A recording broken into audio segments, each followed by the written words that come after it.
Hello guys, ito na yung mga tanim ng ating mga kasama.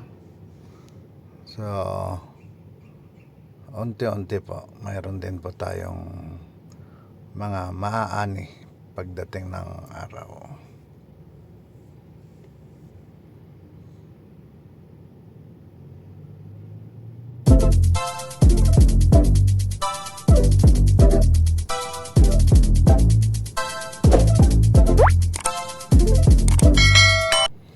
Hello everyone, magandang araw, magandang umaga sa ating lahat.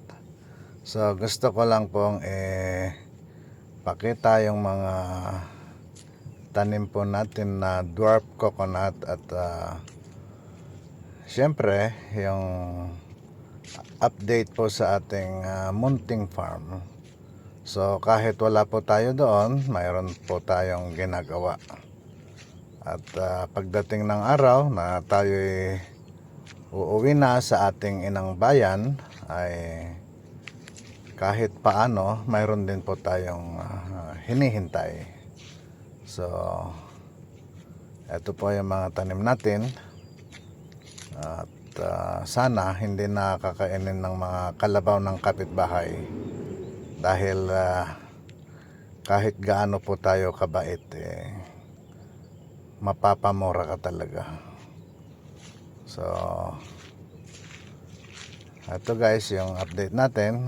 Ganun pa man na medyo nabawasan na yung mga alaga natin dahil itinigil po muna natin yung mga baboy, manok at saka kambing.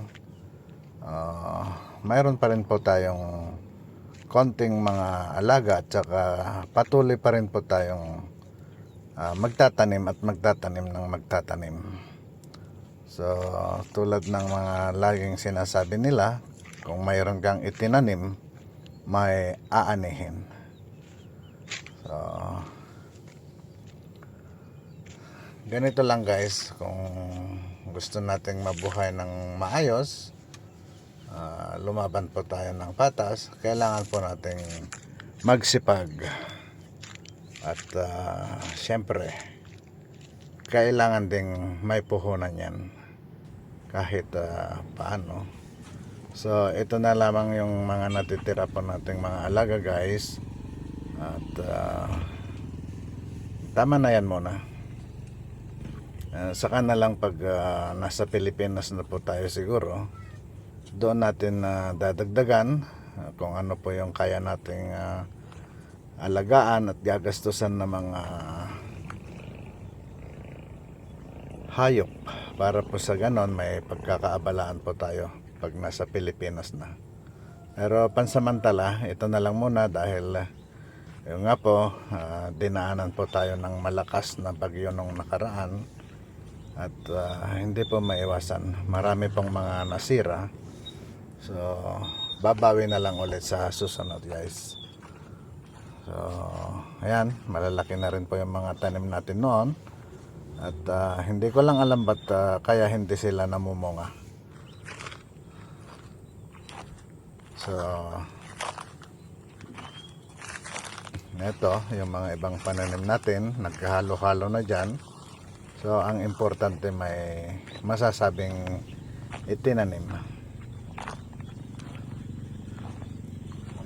At ayan, masipag naman si Ate Ellie at saka si Kuya Domeng na kasama natin dyan sa bukid ngayon. So sila guys ang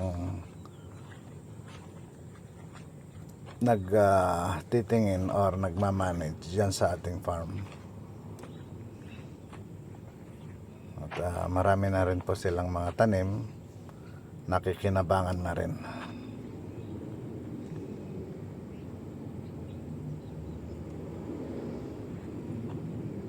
So ganun lamang guys, maraming salamat at God bless po sa inyong lahat.